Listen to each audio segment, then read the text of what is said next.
The bell chimed softly as Neo pushed open the crystalline door of Celestial Threads, the most exclusive boutique on Station Area 7.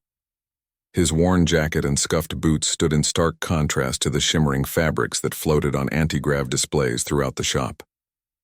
Behind the counter, golden scales rippled as the proprietor lifted her massive head. Jareth was a draconian, one of the galaxy's oldest and most prideful species.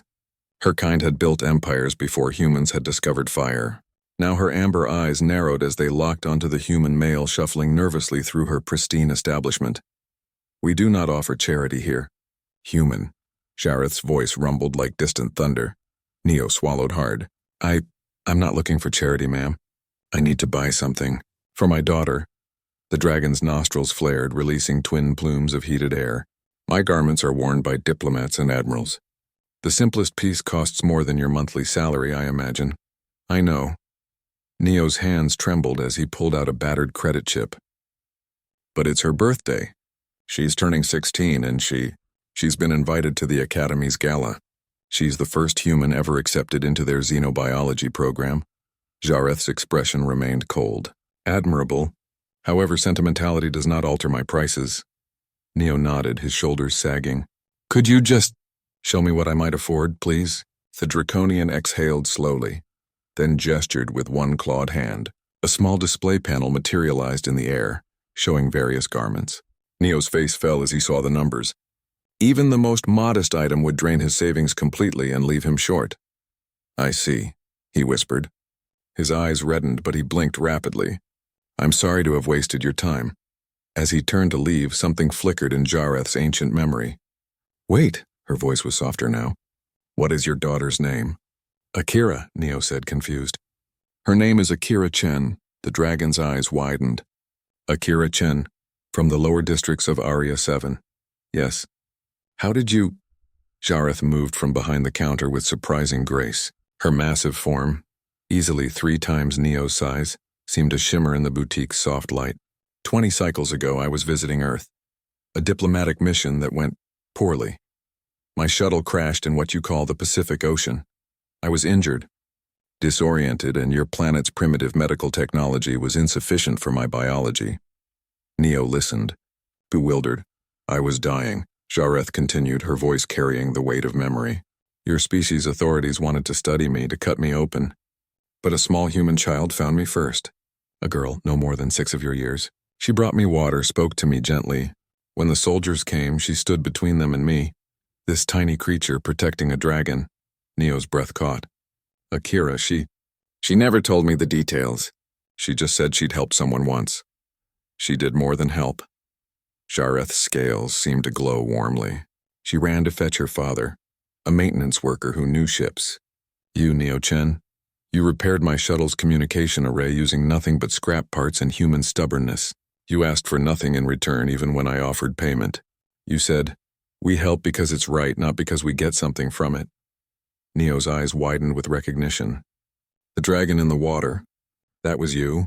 We thought, Akira and I thought you'd died. We never heard anything after your people came for you. I survived because of you both." Jareth moved to a private section of her boutique, one hidden from normal view. "In draconian culture, a life debt is eternal. I have waited hoping your paths would cross mine again." She pulled out a garment that made Neo gasp. It was a gown that seemed woven from starlight itself, shimmering with colors that had no name in human languages. Draconian silk, the rarest material in the galaxy. "This cannot be," Neo whispered. "This was meant for the Empress of Andromeda," Jareth said, "but I think it will suit your daughter better. A girl who stood against soldiers to protect a stranger. A girl who now bridges species through science. That is true royalty. I can't possibly—" "Oh, you can. You will." The dragon's voice was firm but kind. "And there's more. From another display, she gathered accessories, shoes that adjusted to any foot, a neural circlet that would translate any language in real time, and a small pendant that glowed with soft inner light. The pendant," Jareth explained, "contains a compressed data library, every xenobiological text in the known galaxy. For her studies." Neo felt tears streaming down his face. "Why, we just did what anyone would do." "No." Jareth's eyes blazed with intensity. "That is where you're wrong, human. Most species in this galaxy would have studied me, sold me, or left me to die. Draconians have lived for millennia, and we've seen the darkness in sentient hearts. But you and your daughter showed something different, something that makes humanity extraordinary. She carefully packaged the items in a box that seemed too small to hold them, yet somehow did. Humans are young, yes. Poor by galactic standards, yes. But you possess something ancient species have forgotten. The instinct to help without calculating the cost. That's not weakness. That's strength. Neo accepted the box with shaking hands. How can I ever thank you? Tell Akira to keep being who she is, Jareth said. Tell her that the dragon remembers, and tell her that when she graduates from the academy, there's a position waiting for her aboard the Draconian research vessel Eternal Flame, if she wants it. As Neo left the boutique, clutching the precious box, Jareth watched him go. She smiled, an expression that showed rows of gleaming teeth but held genuine warmth. The galaxy underestimated humans. They saw the species' short lifespans, their fragile bodies, their small corner of space. But Jareth knew better. She had seen their true power, not in weapons or technology, but in a child's compassion and a father's love. That night, as Akira opened her birthday gift and wept with joy, Neo told her the story.